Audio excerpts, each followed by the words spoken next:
Today, I'm joined by Colonel Douglas Macgregor to go over what's happening in Russia, Iran, the Middle East. Colonel Macgregor, thank you for joining me. Good to be with you. So, for those that are maybe seeing you for the first time on my channel, Colonel Macgregor is a retired Army colonel and combat veteran. He currently serves as the CEO of Our Country, Our Choice.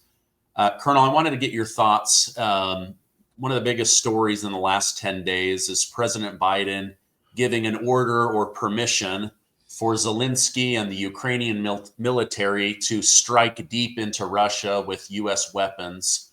How dangerous is this, and why is Biden asking for another $24 billion of U.S. taxpayer money as incoming President Donald Trump wants to immediately shut this war down? Well, first of all, I think it is surprising, given the history of transitions between two presidents, the elected one and the one who's departing. I've never seen an administration work so hard to sabotage so much before the new president can enter office. It's dramatically surprising to me. I mean, I knew there was a certain amount of venality and mendacity probably on both sides, but this is astonishing. The second thing that's astonishing to me is that no one in Washington is willing to take the Russians seriously. This is very dangerous. We have been insisting from the first moment that hostilities began that the Russians were incompetent, incapable, unable to do much of anything, and we've been surprised at every turn.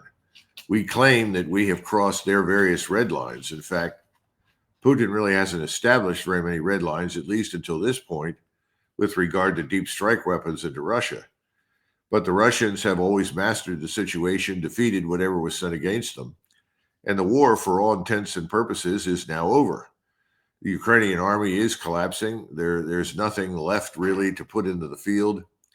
What's happening on the ground in Russia is very interesting, particularly in eastern Ukraine, because they have 800,000-900,000 men in and around Ukraine.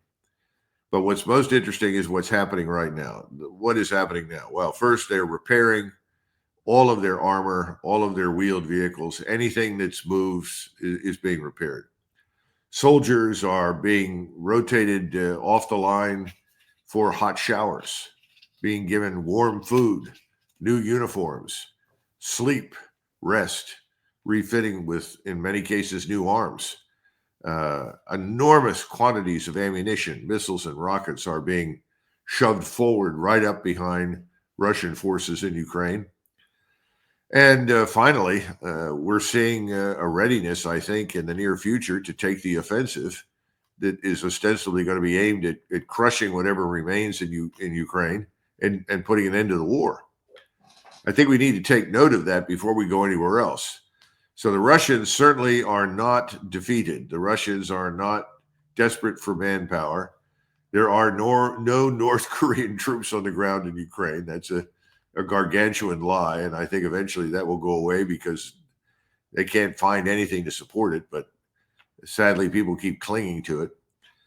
And then in the midst of all of this, we were warned a few weeks ago, and this is not the first warning. We heard this back in September as well from President Putin, that if Russian cities, Russian homes, Russian installations inside Russia were taken under fire by long-range strike weapons given to the Ukrainians, that there would be consequences. And they lowered the nuclear threshold, making it clear that if it was destructive enough, and they defined destructive enough in terms of overwhelming conventional force or nuclear force used against them in Belarus, Russia, as well as in Ukraine, they reserve the right to use nuclear weapons.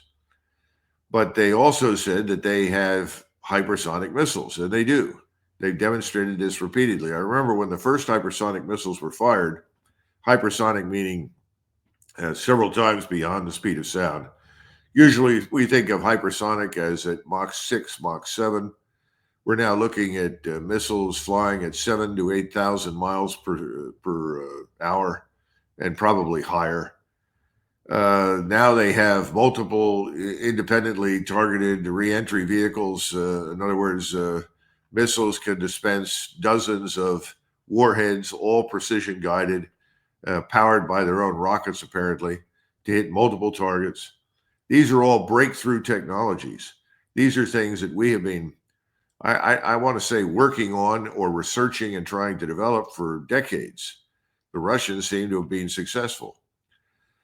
In the midst of all of this, we've decided to ignore it on the grounds that, well, we're right, they're wrong, and they're really not what you think, and they can't keep up, and Russia's a backward country, and we're going to continue to punish them until they break.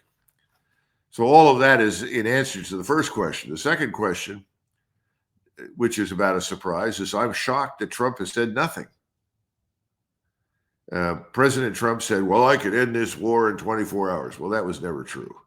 Nothing starts or ends in 24 hours, let's be frank. However, he had said that he wanted peace in the region. I've been waiting for him to stand up and say, look, I don't want this war. I did not start this war, and my interest is in ending this war. And as soon as I am in office, I will take steps to meet with the Russians to discuss this. I will host a conference involving all of Russia, Russia's neighbors, as well as the Russian leadership, and we'll come to an amicable solution if there is one. But we must end this war. Remember that one of the things that he said early on, which I very much appreciated, was he said, I want the killing to stop. Well, what does he want now? He's saying nothing. Yet people who are allegedly going to be working for him, people he's selected for appointment, have been saying things. Waltz, the new national security advisor, shocked President Trump's base and everyone that supported Trump for re-election when he said there's no real daylight between me and Jake Sullivan. We agree on almost everything, and we're going to continue to keep up the pressure. That was shocking and amazing because we didn't vote for that.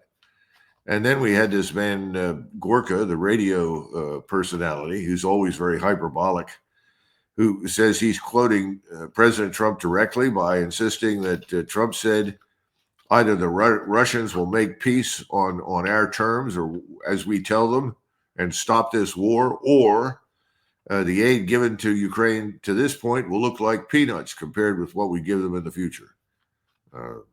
That doesn't make any sense.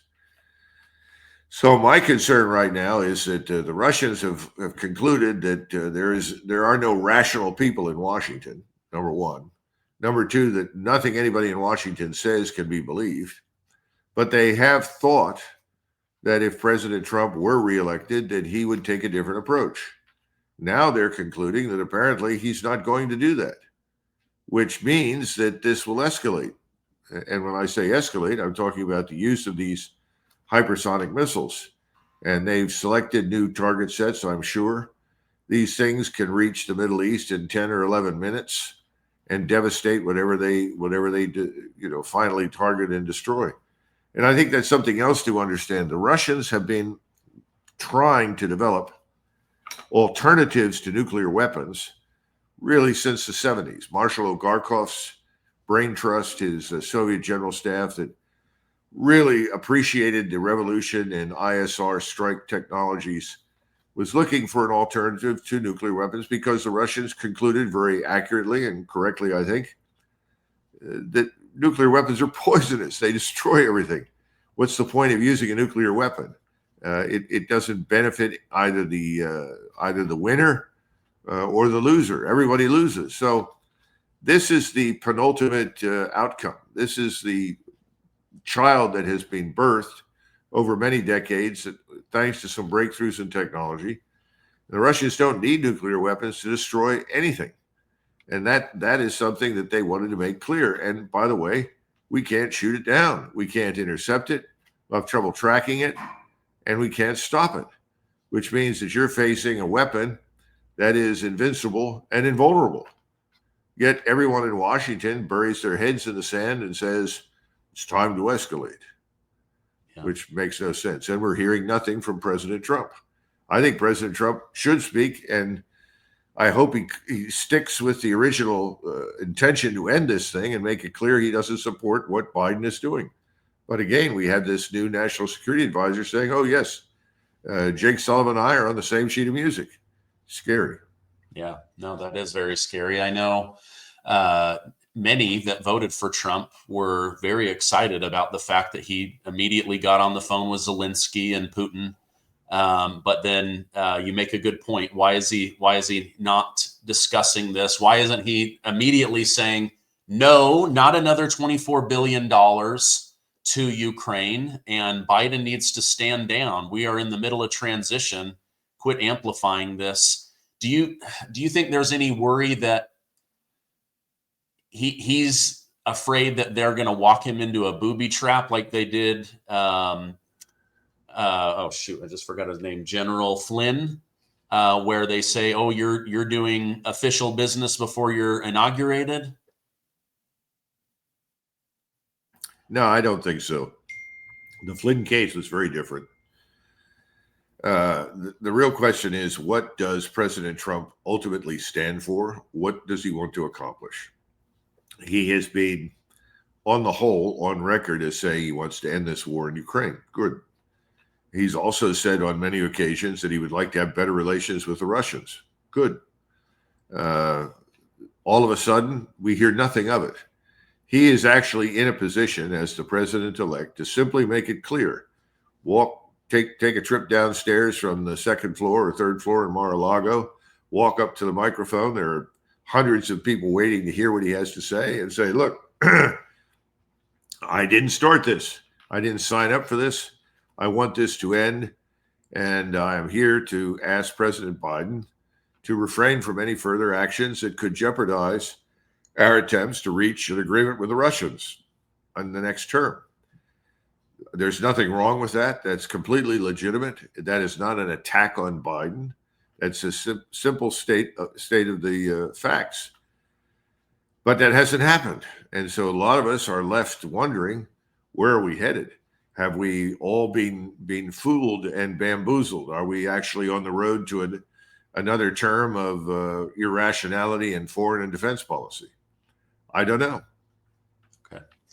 Roger Stone had mentioned to me one time that for all the good of Trump, his ability to grab attention, get all of this free publicity, that he was not as good as Ronald Reagan at articulating, here's exactly what I'm going to do, or this rumor is completely false, or here's how we rectify this like ABC approach of what he wants to do. Do you think maybe it just hasn't crossed his mind to make a public statement?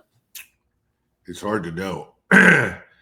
First of all, everyone that is on the list of appointments or nominations, whichever, should shut up. This is not a time for them to speak for the president. And listening to Waltz and Gorka is very disturbing. The president hasn't said anything.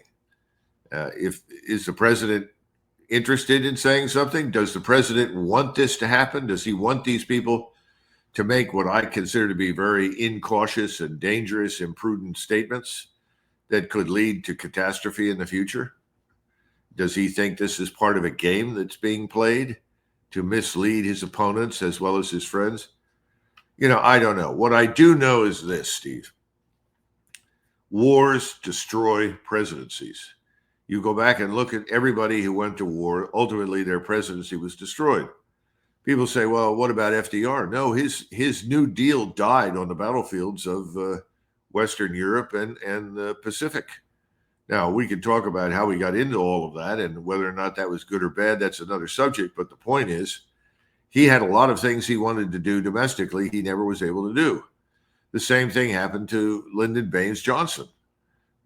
Vietnam sabotaged virtually everything he undertook in the war on poverty and the Great Society.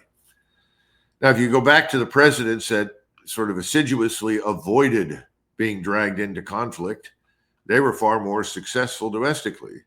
And of course, Eisenhower, when he becomes president, inherits what for the time was a crushing national debt resulting from the Second World War.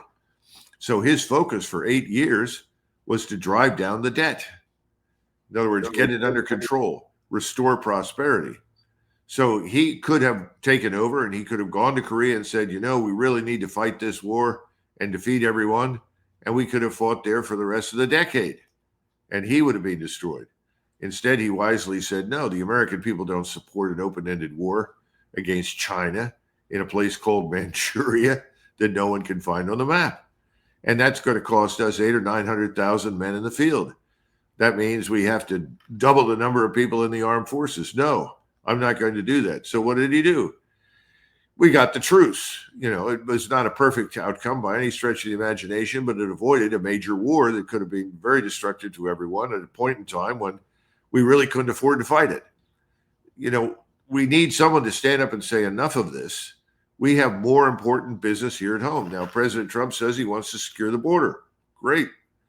He says he wants to deport the illegals. However that is going to be done, he hasn't said, and none of his underlings have said anything. That's fine. I would like to hear more about restoring the rule of law inside the United States. I'd like to hear some rational discussion of what happens inside the United States when we cut off the flow of drugs and human trafficking. I don't think people are aware that the drug cartels that we're dealing with in the Caribbean Basin and Mexico are very well represented inside our own country. In other words, they have chapters in every major city and across the country. How are they going to respond to the tremendous loss of income? Oh, I'm sure they'll say, well, I guess the game is up. We'll just pack it up and go home. Doubtful. That we're going to have a fight on our hands. I haven't heard anybody talk in those terms, to think any of this through. Not that they need to share all of this with us right now. But if that's his priority, and if I were president, those things would be my priority right now, not Eastern Ukraine, where we've never had any vital strategic interest of any kind ever, contrary to what Lindsey Graham and the other neocons in office are saying. And by the way, I would bring this thing in the Middle East to a close as quickly as possible because I think Israel's on a suicidal path. I don't see how they can survive all of this. And that's what I think Eisenhower would say. I think that's what any number of other presidents would have said. We're not hearing any of that. We're hearing we're going to have more of the same. Well, if I'm president, I'm going to fight this to the finish in the Middle East. Really? What's your plan to destroy a nation of 100 million in Iran? Good luck. I mean, what's the outcome? What are we trying to achieve? We know we can bomb lots of people. Now, this time around, it may be tougher. We'll probably take losses. We're not bombing hapless people with AK-47s and bed sheets and sandals anymore. We're dealing with sophisticated opponents. But what is it designed to do? Please tell us what the objectives are and how this benefits the United States. Remember, President Trump said in his first term repeatedly, what's in it for us? He asked the reasonable question, where's the return on our investment? And he accurately stated there was no return on our investment whatsoever in the Middle East. Everything was a failure. We lost $14 trillion, thousands of good soldiers, sailors, airmen, Marines. We destroyed the lives of God knows how many Americans as a result of this. I know too many people that served overseas for years that have been through divorces, that have lost wives and children that come back to nothing. What's the point? Why are we doing this? I would like to hear the old Trump ask the question, what's the return on investment? And it doesn't take very long to figure out there is none. So if there is none, what's your plan, President Trump? And I think he could stand up and I think people would cheer him from Portland, Oregon, all the way to Portland, Maine. If he said, look, I've had it with this. There's no return on any of this for us. We're ending it. We're leaving. We're going to focus here at home. We're going to get control of our borders, find out who's in the country, restore the rule of law, build prosperity. What are we talking about now? Tariffs? How do you impose tariffs on these nations like China? It hasn't hurt Russia. It's certainly not going to hurt China. China's whole, if you look at the direction in which Chinese trade is moving, it's away from us. They can live without us. We're not in the same position as we were 5 years ago. So I'm worried that this becomes a Smoot-Hawley operation if we go down that road. And the armed forces, if we haven't figured it out yet, we need to wake up and understand those are in ruins, badly in need of a major overhaul. This is like a corral full of dying brontosauruses. We don't want any more brontosauruses. We need to breed herds of raptors, if you will. You understand? We've got to change these things. I don't hear anything about that. So we'll have to wait and see. But at the moment, I'm a little concerned. Okay. Yeah. Hopefully, just with building the transition team, I'm just wondering, like I have contacts that have connection to Trump. I just wonder if those ideas can be floated. I'm just wondering if he's so distracted with so many fires that need his attention that it's just not crossed his mind. But again, we'll give him time, because that's all you and I can really do is sit by and see what actually. Well, surely, Steve, he's got to understand that the direction Biden is moving in Ukraine right now is a path to inevitable confrontation with Russia. And my fear has always been not that the Russians would use nuclear weapons. I don't believe that for a second, and there's no interest that they would have in doing so. My fear has always been our readiness to do that when it became clear that we had nothing else in our arsenal. In other words, when you come up a loser at every turn, what do? Well, you turn to the one thing that you've got that you think is going to change the game. The problem with nuclear weapons is that you use one and you rapidly escalate to the strategic level because everyone is afraid to use it or lose it. So that's my concern right now is surely President Trump understands that the stakes could not be higher. And Russia is stronger than it has been certainly since the 1980s. I mean, very, very powerful. They are ready to fight. We are not. I see no evidence that we're ready to fight. I see no evidence that anybody in the United States, certainly nobody around me, nobody in the East Coast that I know, nobody on the West Coast, nobody that I know in Missouri or Montana or South Dakota or Utah wants to engage in a world war. But that's where we're headed. And people don't seem to get it. You would think these hypersonic missiles would have wakened everybody up, but also look at the quality of the force arrayed against us. Look at the numbers of countries that have joined BRICS and want to join BRICS. There's something like 80, 84 countries waiting in line to join it. The world has changed. We are not adapting. And our only response seems to be to bully, bribe, or bomb. Bully, bribe, bomb. It's a bad way to do business. We don't need to. We got to get out of it. So that's my story. I'm sticking to it. Okay. Let's switch gears to President Biden is openly taking credit for brokering this ceasefire between Hezbollah and Israel. I'm also reading now that China is taking credit and calling for an immediate ceasefire in Gaza. Gaza says they want a ceasefire. Who's actually brokering these deals, and will they stick? Or is this just like give everybody 60 days of breathing room and then the battle starts again in January? Well, you're right to raise that issue because let's face it, most ceasefires in most parts of the world are usually fragile, easily broken. So that's the first problem. Everyone's intentions may be good, but these things could easily break down. Secondly, is it just a pause in the war? Yes, I think it is. And I think we're getting the pause not because of anything we did or anyone else did. It's because both sides are exhausted.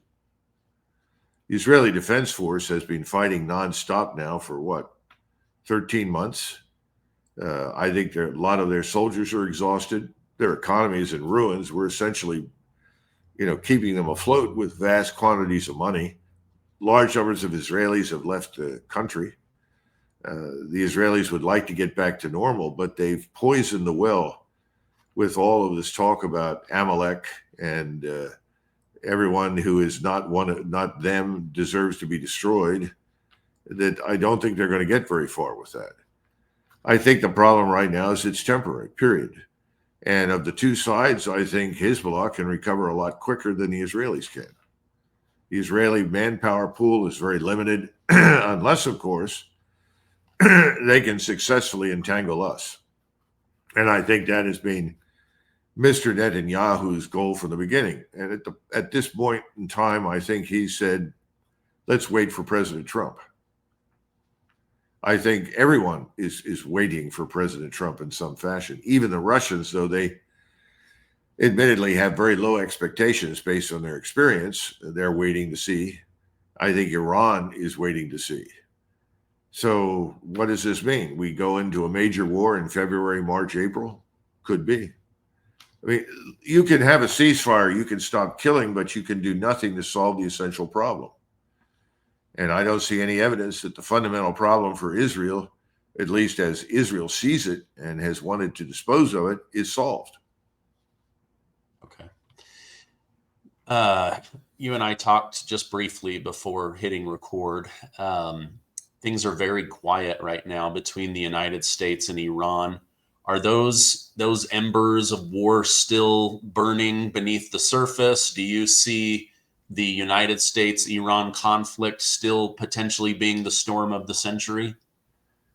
Well, the storm of the century involves more than Iran. My concern is that, yes, the fires are burning that are full of hostility and anger and hatred for Iran. We have adopted Israel's perspectives, Israel's views, and we see Israel's interests as identical to ours. Now, I don't agree with that, but it doesn't make any difference what I think or what most Americans think.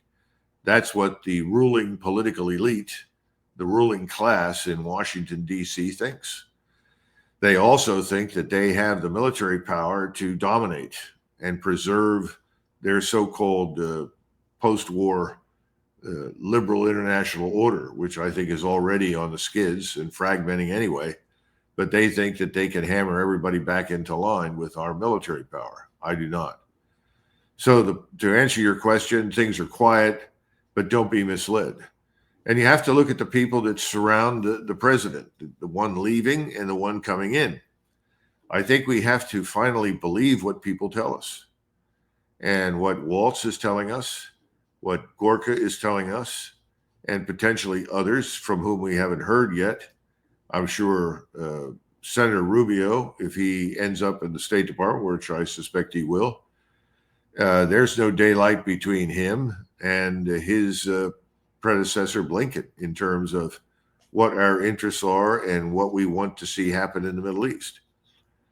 So if that's true, I think everything right now is temporary. Everything is a temporary pause, if you will. In some cases, because of mutual exhaustion, which is true in southern Lebanon, it's true in Israel.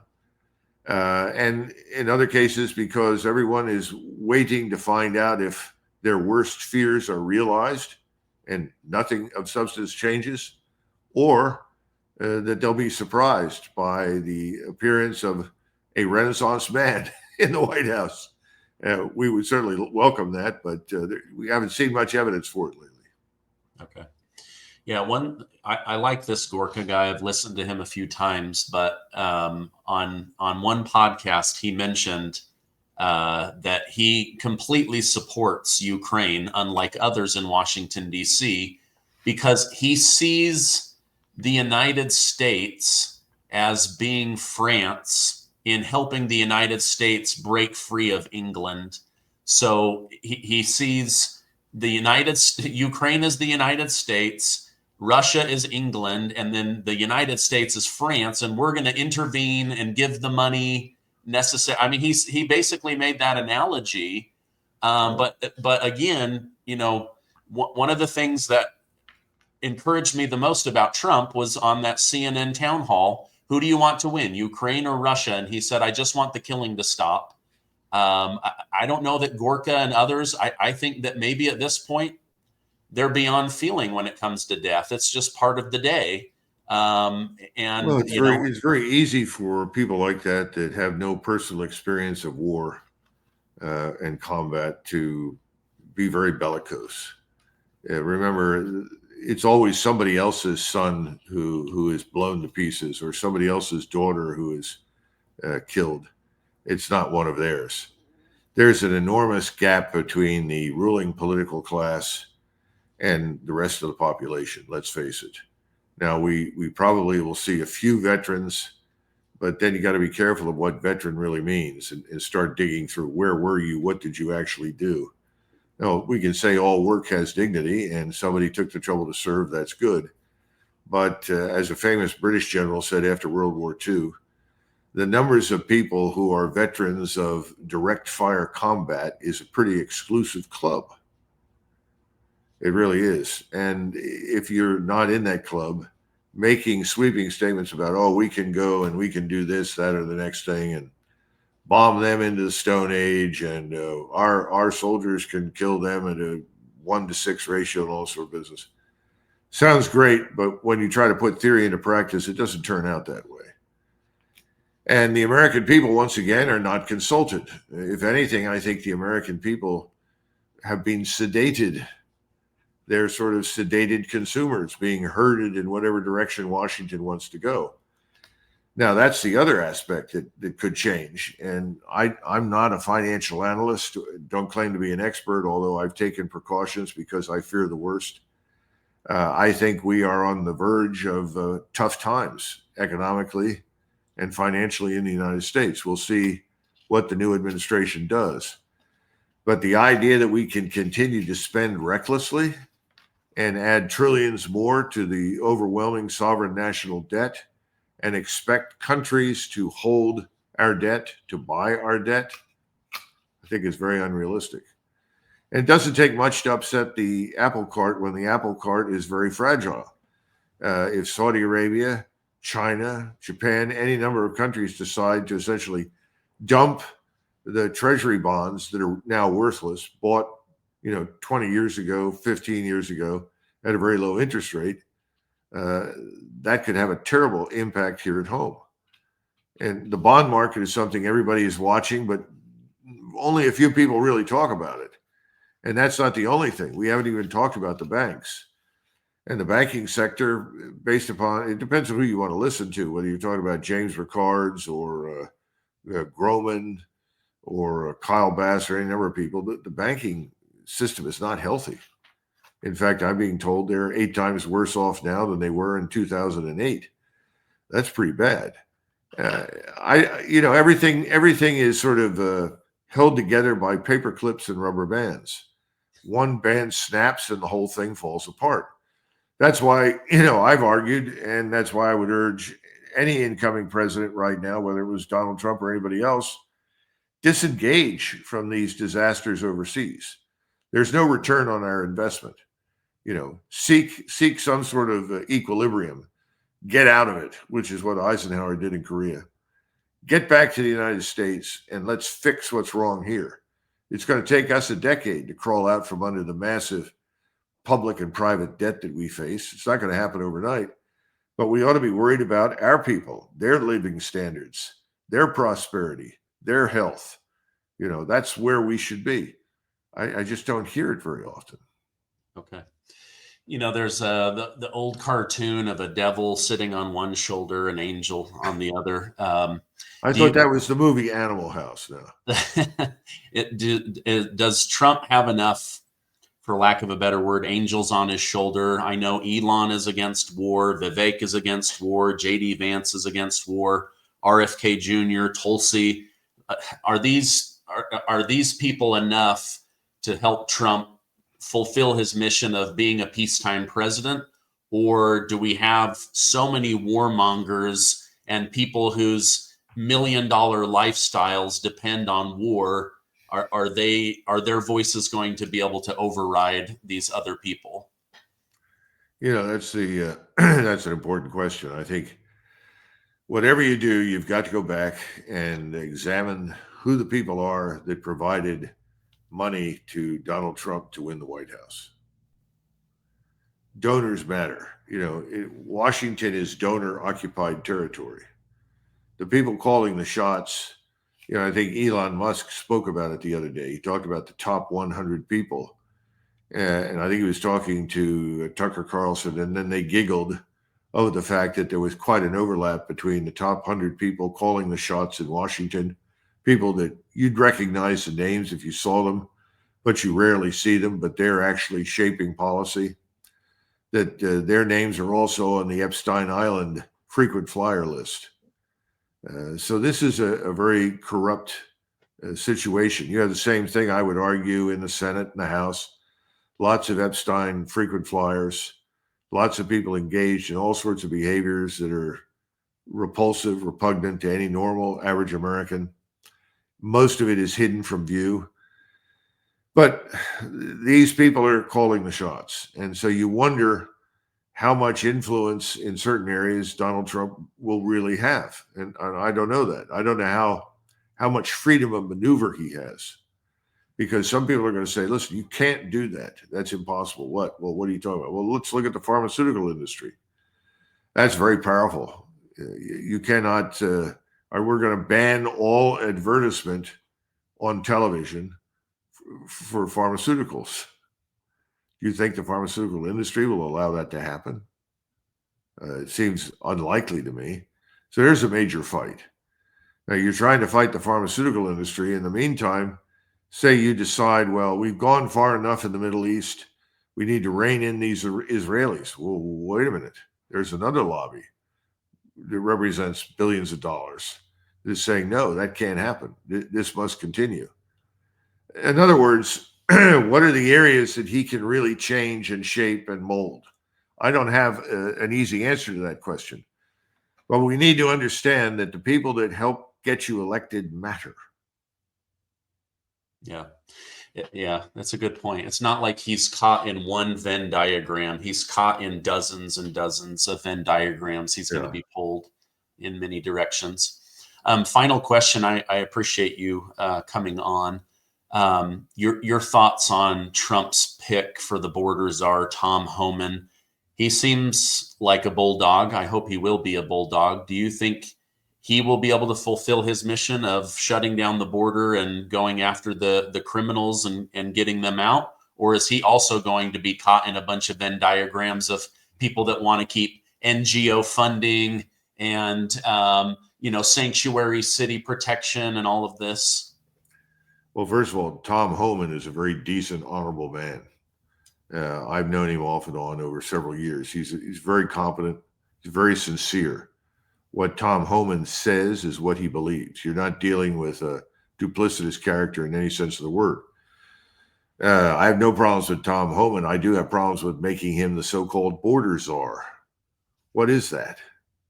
What are his authorities under the law? What's his budget?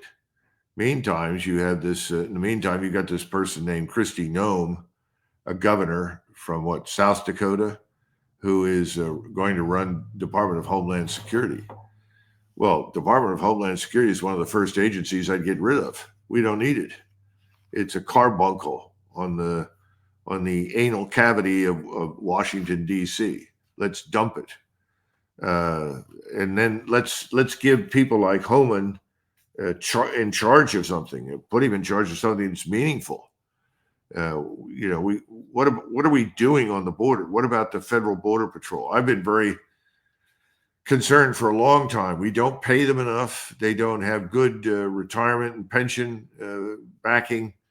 One of the things I remember years ago when I was in Germany, people said, as a piece of advice to soldiers, don't try to bribe the German police. If you do, they'll arrest you immediately. That's a federal crime.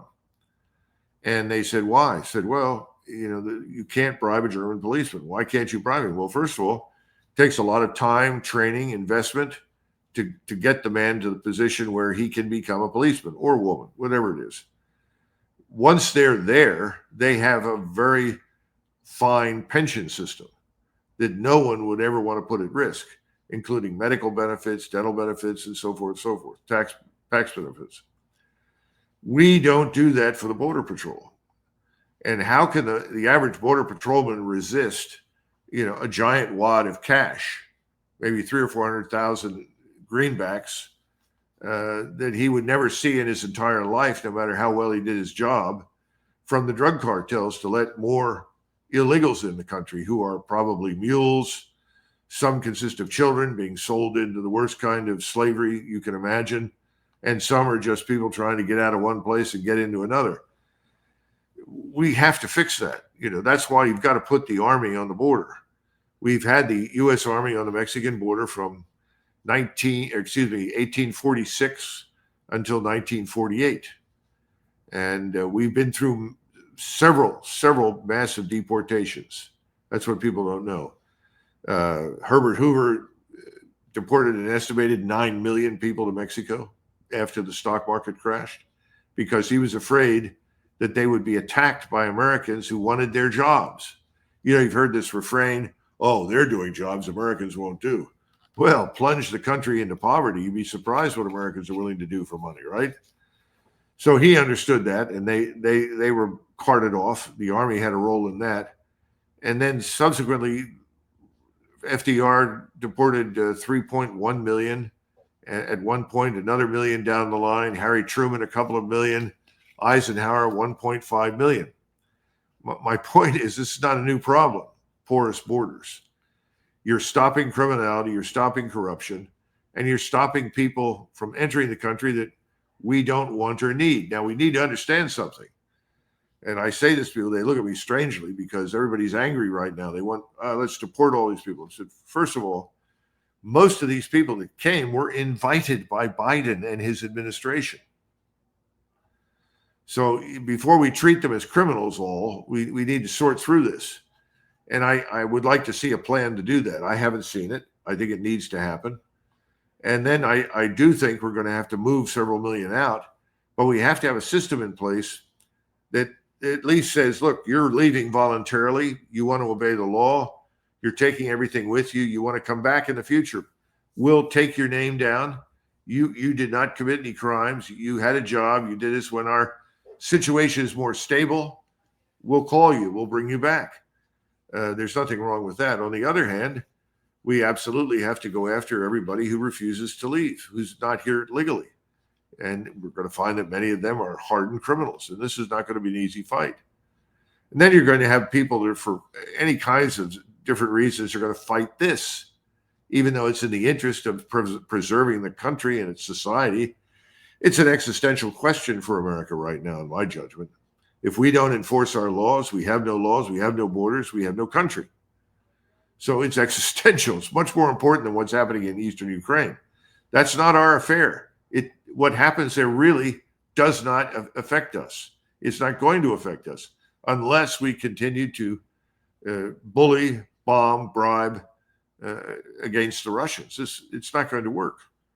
For them, Ukraine, which is probably one of the most corrupt places in the world, it's effectively an organized crime state. It's not just a danger because NATO decided to make it a platform for attack against us. It's because this organized crime state interacts over borders with drugs, illegal human trafficking, you name it. There's no one in charge. This is a catastrophe for Russia.